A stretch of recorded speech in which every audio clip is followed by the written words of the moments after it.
स्वागत है आप सभी का। आपके साथ मैं हूं स्वप्निल। सबसे पहले जान लीजिए 1 बजे की 5 बड़ी खबरें। देखिए, बड़ी खबरों में बात होगी बीजेपी के मिशन 2023 की, जिसमें क्या कवायद चल रही है और उसके क्या अपडेट्स हैं बताएंगे। साथ ही बात करेंगे ईआरसीपी पर संग्राम की। एक बार फिर एक नया मोर्चा खुल रहा है, जयपुर कूच भी होगा। बात करेंगे हाथ थामने का इनाम सियासी गलियारों से, यह खबर है। और साथ ही पर्दाफाश करेंगे वसूली वाले खेल की, और पालिका अध्यक्ष पर फायरिंग मामले में क्या अपडेट्स हैं बताएंगे। लेकिन शुरुआत करेंगे एक बड़ी खबर से। चौंकाने वाली तस्वीर सामने आई है, जयपुर से है। यहां एक युवक के ऊपर एक पत्थर का बोल्ट काल बनकर गिर गया। देखिए, तस्वीर आपकी टीवी स्क्रीन पर है। जिस जगह पर एक शख्स आपको एक पोल की आड़ में खड़ा दिखाई दे रहा है, दरअसल वो वहां पर खड़ा होकर फोटो खिंचवा रहा था। उसका दोस्त जो कि फोटो खींच रहा था, जैसे ही यह घटना हुई तुरंत उसकी तरफ दौड़ा। पीली शर्ट पहने शख्स दूसरी ओर खड़ा है, एक युवक की फोटो खींच रहा है। तभी अचानक पहले वो पोल दरका और उसके बाद ऊपर से पत्थर का बोर्ड टूट गया। पत्थर से बना अक्षय पात्र मंदिर का यह वो बोर्ड है जो सीधे उस युवक के ऊपर गिरा, जो वहां पर पोज देकर फोटो खिंचवा रहा था। बोर्ड का ऊपरी हिस्सा उसके ऊपर गिरा। आनन फानन में इसे हॉस्पिटल ले जाया गया, जहां उसकी मौत हो गई। यह घटना कल की यानी सोमवार की बताई जा रही है। यह मृतक दौसा के बांदीकुई का निवासी है। घटना के बाद बांदीकुई में उनके निवास कौशल नगर में शोक की लहर है। ज्यादा जानकारी के लिए बात करेंगे सहयोगी आशीष से। आशीष, कैसे यह खबर गांव इस व्यक्ति के घर तक पहुंची और क्या स्थिति है? बिल्कुल, जो ये युवक है इसका नाम देवव्रत शुक्ला है और ये बांदीकुई के कौशल नगर का रहने वाला है। और ये अपने दोस्त के साथ प्लॉट खरीदने के सिलसिले से जयपुर गए थे और वो गोनेर की तरफ जा रहे थे। इसी दौरान जगतपुरा के समीप जो अक्षय पात्र मंदिर है वहां पर उन्होंने पहले दर्शन किए, उसके बाद में वहां पर फोटो खिंचवा रहे थे और उनका जो साथी है वो फोटो खींच रहा था। और वो जो मंदिर का बोर्ड बना हुआ था, एक पत्थर का बोर्ड था, उस बोर्ड के नीचे खड़े होकर फोटो खिंचवा रहे थे ताकि वो घर आकर दिखा सके कि मैं अक्षय पात्र मंदिर में गया था। और जैसे ही वो फोटो खिंचवाई थी, 4 से 5 फोटो खिंचवा भी ली थी, लेकिन उसके बाद में वो जो बोर्ड है, पत्थर का जो बोर्ड है, वो भरभरा कर गिर गया उसके ऊपर और वो गंभीर रूप से घायल हो गया। उसे एक निजी अस्पताल में भर्ती कराया गया और उसकी मौत हो गई है। मौत के बाद में पूरे कौशल नगर में शोक की लहर है। परिजनों का रो रो कर बुरा हाल है। जो देवव्रत है उनकी 5 साल पहले शादी हुई थी, उनके छोटे छोटे 2 बच्चे हैं, एक बेटा है, एक बेटी है और 2 भाई हैं। ऐसे पूरे घर में कोहराम मचा हुआ है। घर का एक युवक की मौत हुई है। और क्योंकि ये जो वीडियो है काफी रोंगटे खड़े कर देने वाला ये वीडियो सामने आया है, क्योंकि इसको बिल्कुल भी पता नहीं था कि 5 सेकंड बाद उसके सिर पर ये मौत आएगी। ऐसे में ये जो घटनाक्रम हुआ है निश्चित रूप से एक बड़ा दर्दनाक घटनाक्रम है और पूरे बांदीकुई के कौशल नगर इलाके में शोक की लहर है। जी ठीक है, शुक्रिया आशीष, आप नजर बनाए रखें। देखिए, ये तस्वीरें सबसे पहले हम आप तक पहुंचा रहे हैं। आप कहीं भी फोटो खिंचाएं देखिए, लेकिन आसपास नजर रखिए, क्योंकि आप देखेंगे कई सेल्फी पॉइंट्स पर हमने लोगों को हादसे का शिकार होते देखा है। अब ये तो ऐसी जगह फोटो खिंचवाई जा रही थी जहां पर उम्मीद भी नहीं थी कि ऐसा कुछ हो सकता है, लेकिन हुआ। प्रदेश में आपसी भाईचारे को बिगाड़ने की एक और कोशिश सामने आई है। खबर जयपुर के कोटपुतली के बगरू इलाके से है। शिवलिंग खंडित करने की घटना के बाद इलाके में तनाव है। प्रसिद्ध भूतेश्वर महादेव मंदिर के शिवलिंग को कुछ असामाजिक तत्वों ने खंडित कर दिया। जानकारी मिलने के बाद विरोध में बड़ी संख्या में लोग सड़कों पर उतरे, बाजार बंद करवाए, रामधुनी शुरू की। शिवलिंग खंडित होने की जानकारी मिलने के बाद पुलिस ने भी मोर्चा संभाला। लोग जल्द से जल्द अपराधियों की गिरफ्तारी की मांग कर रहे हैं। इधर पुलिस सीसीटीवी के फुटेज खंगालकर अपराधियों तक पहुंचने की कोशिश में है। अब देखिए, लोग आक्रोशित हैं, गुस्से में हैं। ज्यादा जानकारी के लिए बात करेंगे सहयोगी हीरालाल से। हीरालाल, सीसीटीवी फुटेज, इसका मतलब है कि सामने तो आए हैं, क्या कुछ दिख रहा है उसमें? जी मैं आपको बता दूं, बगरू कस्बे के भूतेश्वर महादेव मंदिर का एक पूरा मामला है, जहां बीती रात असामाजिक तत्वों ने जो शिव मंदिर में जो शिवलिंग है उसकी ज्वेलरी को खंडित कर दिया था। जब सुबह जो श्रद्धालु है मंदिर में पूजा अर्चना के लिए पहुंचे तो उन्हें मूर्ति खंडित होने की जानकारी मिली। इससे उनमें रोष व्याप्त हो गया। जो मूर्ति खंडित होने की सूचना पर बड़ी संख्या में वहां ग्रामीण एकत्रित हो गए और उन्होंने इस घटना को लेकर रोष जाहिर किया। इसके बाद जो पुलिस मौके पर पहुंची और घटनास्थल का मौका मुआयना किया। ग्रामीणों की मांग थी कि भाई जो आरोपी हैं उनको गिरफ्तार किया जाए। जो घटना से आक्रोशित लोगों ने मार्केट भी बंद करवा दिया था और धरना देकर बैठ गए थे, तो उन्होंने रामधुनी शुरू कर दी थी। इसके बाद पुलिस ने उनको समझाइश की और बाजार खोलने के लिए कहा। इसके बाद जब ग्रामीणों ने उनको कहा कि जब तक आरोपी पकड़े नहीं जाएंगे तब तक वो अपना विरोध जाहिर करते रहेंगे। फिलहाल पुलिस है।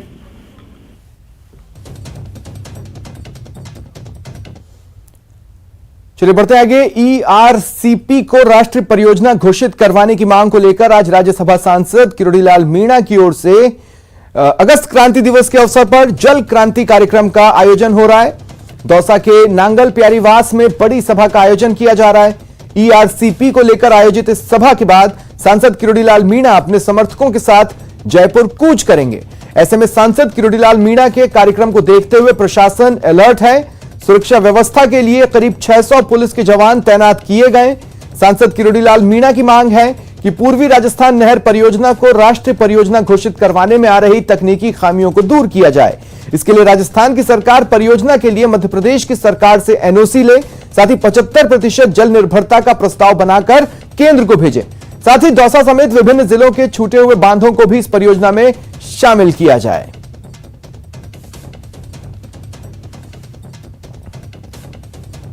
तो देखिए, कुछ ही दिनों के अंतराल में एक बार फिर ईआरसीपी का मुद्दा सियासी गलियारों में गरमाने वाला है। आज की ये बेहद बड़ी हेडलाइन बनेगी जब बड़ी संख्या में लोग अपनी मांगों को लेकर किरोड़ीलाल मीणा के नेतृत्व में जयपुर कूच करेंगे। हालांकि देखना यह होगा कि क्या ये जयपुर कूच पूरी तरह सफल रहता है, प्रशासन ने क्या तैयारियां की है कि जयपुर कूच को पूरा होने दिया जाए या रास्ते में इन्हें कहीं रोका जाता है। साथ ही इस जयपुर कूच का जो पूरा रूट है, त्योहारों के मद्देनजर कहीं सेंसिटिव इशू ना सामने आ खड़ा हो, इसके लिहाज से भी प्रशासन को बहुत ज्यादा सतर्क रहने की जरूरत है। बहरहाल पहले एक सभा होगी जिसमें ईआरसीपी को लेकर वक्ता अपना अपना संबोधन देंगे और फिर किरोड़ीलाल मीणा के नेतृत्व में बड़ी संख्या में लोग जयपुर कूच करने वाले हैं। दोपहर बाद देखिए, इस वक्त मतलब ये समझ लीजिए कि 2 से 3 या मैक्सिमम 4 घंटे के बाद जयपुर कूच की शुरुआत हो जाएगी। हालांकि कल दौसा में सांसद किरोड़ीलाल मीणा से प्रशासन ने बातचीत की थी जयपुर कूच के रूट को लेकर। ऐसे में जानकारी यह भी मिल रही है कि जो सहमति बनी है वो इस बात को लेकर बन गई है कि जो जयपुर कूच होगा उसे दौसा शहर के बीच से न ले जाया जाए, बल्कि आउटर से ही लेकर निकला जाए। इसका मतलब स्टार्टिंग पॉइंट से जयपुर कूच की ओर रवाना होने के लिए दौसा शहर से यह कूच नहीं निकलेगा, बाहर की तरफ से निकलेगा। लेकिन कहां तक निकलेगा, कहां तक पहुंचेगा, कहां इसे रोका जाता है, यह देखने वाली बात होगी। और खाटू श्याम जी भगदड़ मामले में बड़ा अपडेट, मंदिर कमेटी के खिलाफ केस दर्ज हुआ है। गैर इरादतन हत्या का केस कांग्रेस नेता रामदेव सिंह खोखर ने दर्ज करवाया है। 5 लोग जो कि मंदिर कमेटी के हैं, उनके खिलाफ एफआईआर करवाई गई है। कल भगदड़ के दौरान 3 भक्तों की मौत हुई थी। तो ये बड़ी खबर है। अब जल्द ही इस एफआईआर पर पुलिस जांच भी करेगी और बताया ही जा रहा है कि जांच अधिकारी को सौंप भी दी गई है। कल अल सुबह मंदिर का प्रवेश द्वार खुलते ही जो भगदड़ मची थी, जिसमें 3 महिला भक्तों की मौत हुई थी, इस मामले में मंदिर कमेटी की इनसेंसिटिविटी और लापरवाही को लेकर न्यूज 18 राजस्थान ने सवाल खड़े किए थे। अब कांग्रेस के एक लीडर है, उन्होंने मंदिर कमेटी पर केस दर्ज करवाया है। रामदेव सिंह खोखर जिन्होंने ये एफआईआर करवाई है और इसमें कई सारे पॉइंट्स हैं जिसके आधार पर मंदिर कमेटी पर आरोप लगाया है गैर इरादतन हत्या का। इस पर अब पुलिस इस एंगल से भी जांच करेगी। जांच अधिकारी जैसा कि मैंने आपको बताया नियुक्त कर दिए गए हैं। एफआईआर की जांच उनके जिम्मे पर सौंप दी गई है। तो ये बड़ी खबर आपको बता रहे हैं। और इस बीच देखिए, आश्चर्य की बात है, एक मंदिर में इस तरह की घटना होती है, न तो मंदिर का एडमिनिस्ट्रेशन और न ही पुलिस प्रशासन इसे भगदड़ मानने को तैयार है, लेकिन जो स्थिति वहां पर बनी थी वो भगदड़ के सिवा और कुछ थी भी नहीं। ऐसे में उम्मीद ये थी कि शायद मंदिर कमेटी कोई प्रेस रिलीज जारी करेगी या सामने आकर कोई बयान देगी, लेकिन मंदिर कमेटी ने अब तक किसी भी तरह के बयान से दूरी बनाई हुई है। ज्यादा जानकारी के लिए बात करेंगे सहयोगी संदीप से। संदीप, अपडेट्स। संदीप, अगर आप मुझे सुन पा रहे हैं, क्या अपडेट्स हैं?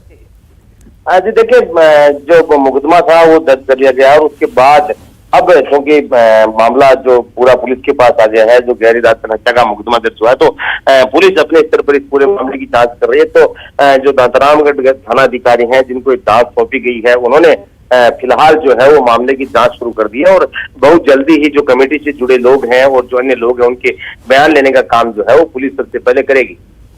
चलिए, शुक्रिया।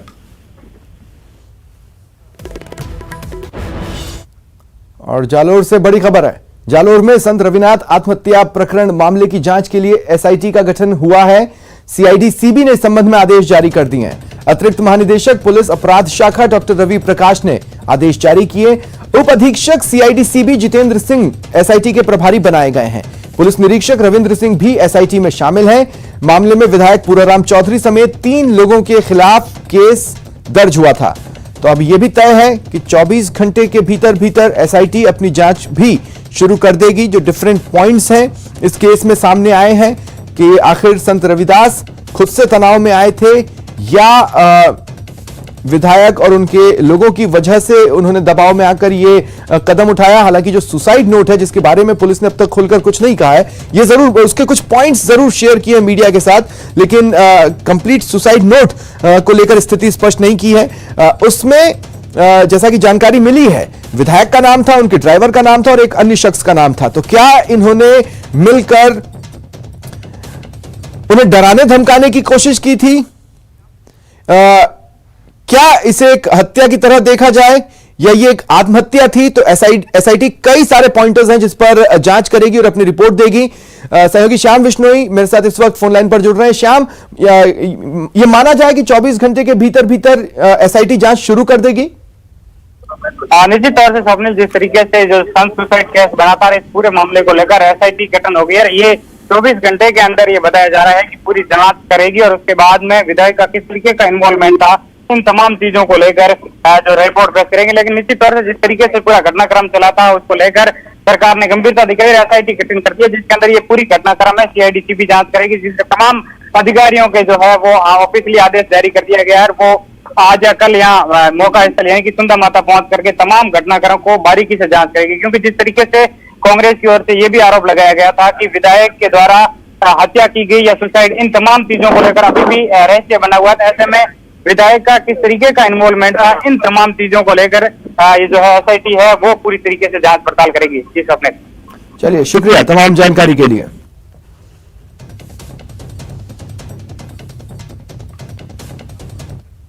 बड़ी खबर है कोटा से बेखौफ बदमाशों की। रामगंज मंडी में फायरिंग से हड़कंप मचा। फायरिंग में 3 युवकों को छर्रे लगे।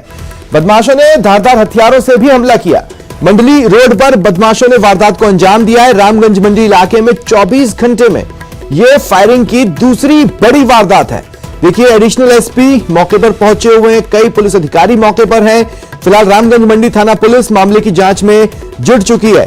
ये बड़ी खबर आपको बता रहे हैं। 24 घंटे के भीतर इसी इलाके में यह दूसरी बड़ी वारदात फायरिंग से जुड़ी हुई सामने आई है।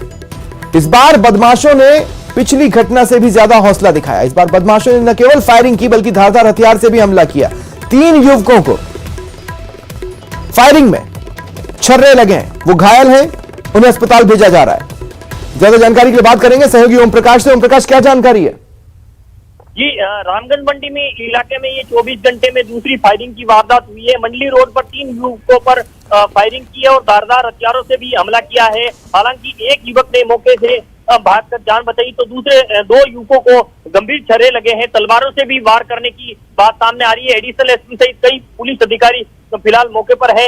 वारदात क्योंकि इसके बारे में फिलहाल कोई स्पष्ट जानकारी नहीं है, लेकिन बताया जा रहा है पुरानी रंजिश को लेकर बदमाशों ने वारदात को अंजाम दिया है। और फिलहाल जो है रामगंज मंडी पुलिस है पूरे मामले की जांच में जुटी हुई है। बदमाश मौके से फरार हो गए हैं फिलहाल। और ये कहा जा सकता है कि एक ही दिन में फायरिंग की 2 वारदातों के बाद पूरे रामगंज मंडी कस्बे में सनसनी का माहौल है, हड़कंप सा मचा हुआ है और पुलिस के अपराध नियंत्रण के दाव पर कई बड़े सवाल खड़े हो रहे हैं। फिलहाल रामगंज मंडी थाना पुलिस है जो पूरे मामले की जांच कर रही है।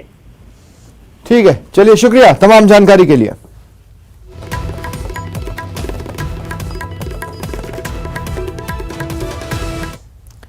टोंक के अति संवेदनशील इलाके मालपुरा में आज मुस्लिम समुदाय ताजिए का जुलूस नहीं निकालेंगे। प्रशासन और मुस्लिम समाज के बीच जुलूस के रास्तों पर सहमति नहीं बनी। परंपरागत मार्ग से जुलूस निकालने की अनुमति नहीं मिलने के बाद मुस्लिम समाज ने नए रास्ते से ताजिए का जुलूस नहीं निकालने का ऐलान किया।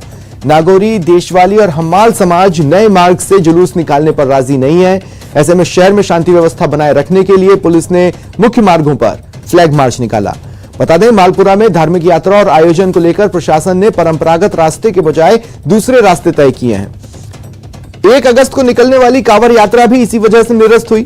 अब ताजिए को लेकर भी प्रशासन ने सख्त रुख अपनाया है।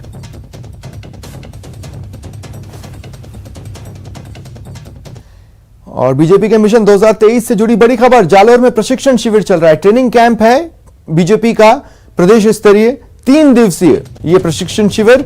राजस्थान के 113 विस्तारक नंदगांव में है और पिछले 3 दिनों से ट्रेनिंग ले रहे हैं। आज इस ट्रेनिंग कैंप का समापन होना है और समापन के अवसर पर सतीश पूनिया समेत पार्टी के कई दिग्गज नेता शामिल होंगे और अपने अपने पॉइंटर्स देंगे, जीत का मंत्र देंगे। सिरोही के नंदगांव गौशाला में यह शिविर आयोजित हो रहा है। प्रशिक्षण लेने के बाद सभी विस्तारकों को विधानसभा अलॉट यानी आवंटित की जाएगी, जहां जाकर पार्टी द्वारा बताए गए रास्ते पर ये चलेंगे और पार्टी के लिए काम करेंगे।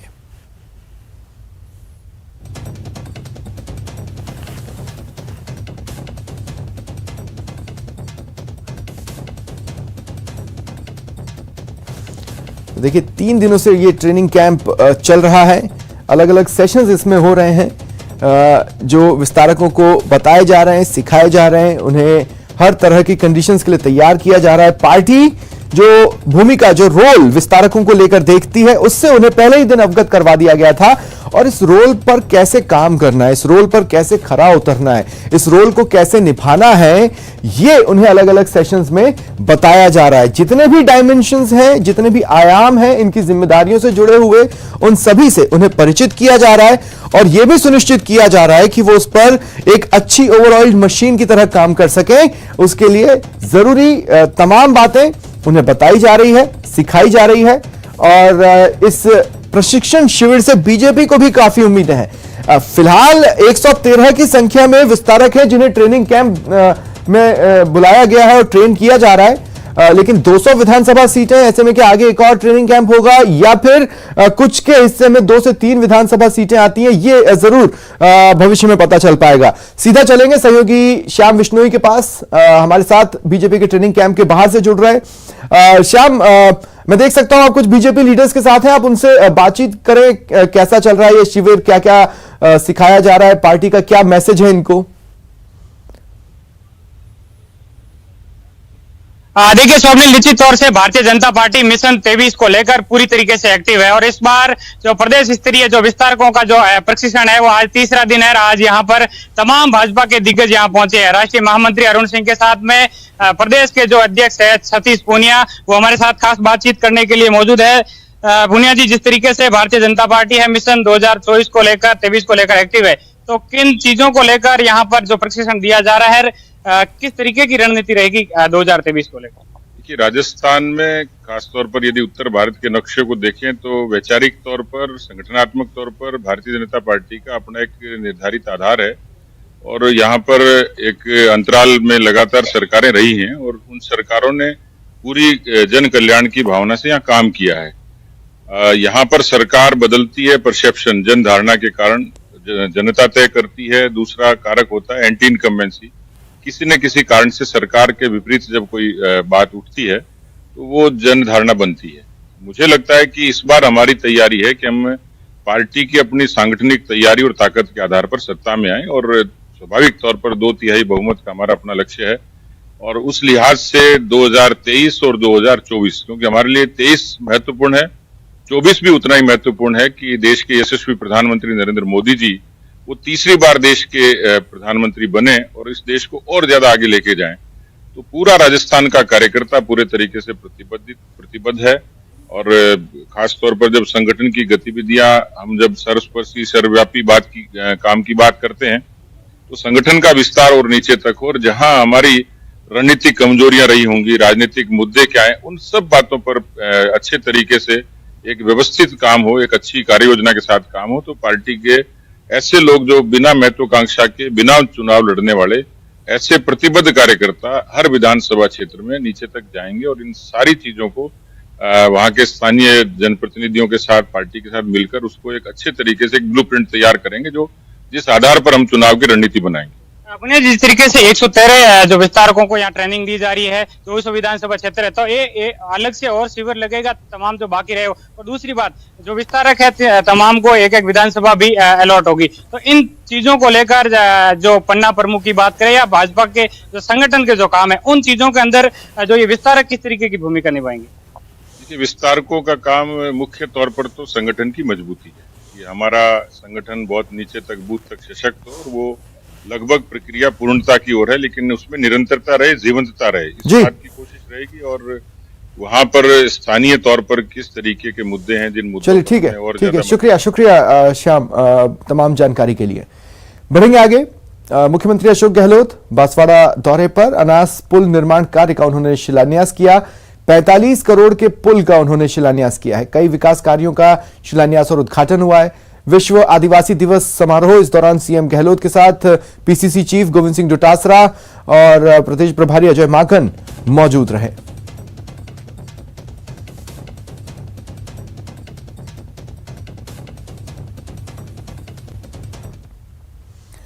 और जयपुर से बड़ी खबर है, लुटेरों ने एटीएम उखाड़ लिया। लुटेरों ने भांकरोटा इलाके में 2 एटीएम को निशाना बनाया और दोनों ही जगहों से एटीएम उखाड़कर ले गए।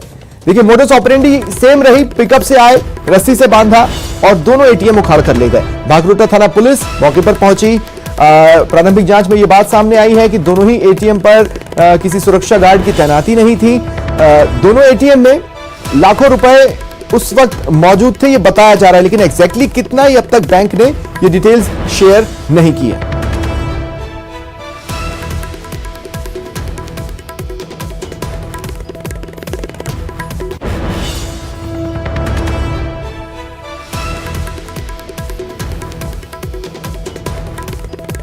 एक ही इलाकों में और जिस तरह से इस वारदात को अंजाम दिया गया, ये तय है कि इन बदमाशों ने पहले ही इलाके की और एटीएम की रैकी कर रखी थी और उन्होंने प्रॉपर तरीके से इसे प्लान किया। उन्हें ये पता था कैमरा कहां है, चेहरा ढककर ये आए थे। उन्हें यह भी पता था गार्ड नहीं होगा, उन्हें यह भी पता था कि लोगों की आवाजाही सबसे मिनिमम रहेगी।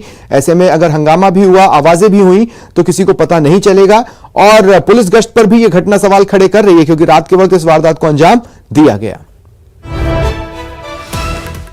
बीकानेर में चोरों का आतंक है। हिम्मतसर गांव में शातिर चोरों ने बड़ी वारदात को अंजाम दिया। मेन बाजार में चोर पहुंचे और एक दुकान को अपना निशाना बनाया। सबसे पहले दुकान के ताले तोड़े, फिर वहां रखा शोकेस लेकर फरार हो गए। शोकेस में उस वक्त जिस वक्त उसे चुराया गया 15 किलो चांदी और 80 ग्राम सोने के जेवरात थे। माना यह जा रहा है कि ओवरऑल 10 लाख रुपए की यह चोरी रही है। शातिर चोर, हालांकि उनकी ये जो करतूत है वो वहां लगे सीसीटीवी में कैद हुई है। फिलहाल पुलिस चोरों की तलाश कर रही है। इधर चोरों ने शोकेस अपने साथ लिया, चंपत हुए गांव के बाहर पहुंचे और वहां पर शोकेस को तोड़ा और अपने मतलब की सारी चीजें लेकर वहां से फरार हो गए। बात कोटा की, रामगंज मंडी के नगर पालिका अध्यक्ष पर देर रात बदमाशों ने फायरिंग की। बाइक सवार 3 बदमाशों ने वारदात को अंजाम दिया और फरार हो गए। पालिका अध्यक्ष देवीलाल जैसे तैसे कार की स्पीड बढ़ाते हुए अपनी जान बचाकर थाने पहुंचे, आप बीती सुनाई। देर रात थाने में लोगों की भारी भीड़ लग गई, हंगामे के हालात बने। पालिका अध्यक्ष देवीलाल सैनी देर रात कार से घर लौट रहे थे, तभी बाइक सवार 3 लोगों ने पीछा शुरू किया। देवीलाल ने बदमाशों को रिवॉल्वर निकालते देखा, उन्होंने कार की रफ्तार बढ़ा दी। बाइक सवार बदमाश पीछा करते हुए फायरिंग करने लगे। बदमाशों ने रिवॉल्वर से 3 राउंड फायर किए। गनीमत रही कि पालिका अध्यक्ष की जान बच गई। हाउसिंग बोर्ड से खाना खा के आ रहा था। हाँ। जैसे मेरे गायत्री मंदिर से मैं गली में घूमा, हाँ। मूड़ी वाले मकान के यहाँ मुझे 3 लड़के आते हुए नजर आए। तो जिसमें एक को जानता हूँ मैं प्रभाकर को। तो ये 3 आदमी थे। जैसे उन्होंने मेरी गाड़ी के सामने गाड़ी लगाई, नीचे उतरा तो एक ने इस प्रभाकर ने रिवॉल्वर निकाली मेरे ऊपर। मैंने गाड़ी स्पीड में भगाई। मैं उधर कानवतखेड़ा रोड पर टंकी के पास होता हुआ आया, इन्होंने पीछे मेरे 3 फायरिंग किए और मैं मेरी जान बचाता हुआ थाने में भग के आया। अब तो ये कि चेयरमैन साहब हैं श्री देवीलाल जी, उन पर किसी ने फायर किया था और इस संबंध में उनकी रिपोर्ट पर प्रकरण दर्ज किया जा रहा है और शीघ्र ही प्रभावी कार्रवाई की जाकर 3 व्यक्तियों द्वारा ऐसा प्रयास किया गया था जिनको शीघ्र डिटेन कर और गिरफ्तार। अलवर के लक्ष्मणगढ़ थाना इलाके के गोटा गांव में जमीनी विवाद में पुरानी रंजिश को लेकर एक पक्ष ने दूसरे पक्ष पर फायरिंग कर दी, जिसमें एक पक्ष के 2 लोग गंभीर रूप से घायल हो गए। घायलों को राजकीय सामान्य अस्पताल में भर्ती कराया गया। हालत गंभीर होने के बाद आदिल को जयपुर रेफर किया गया। उसकी घायल बहन का अलवर के राजकीय सामान्य चिकित्सालय में इलाज चल रहा है। जानकारी के मुताबिक पीड़ित के पिता काले खान ने बताया कि आरोपी से जमीनी विवाद की पुरानी रंजिश है। वो आए दिन डराते धमकाते हैं। आज शौकीन ने अपने दोस्त के साथ आकर घर पर कई राउंड फायर किए। घर में घुसकर लड़की तस्लीमा और लड़के आदिल को गोली मारकर फरार हो गए।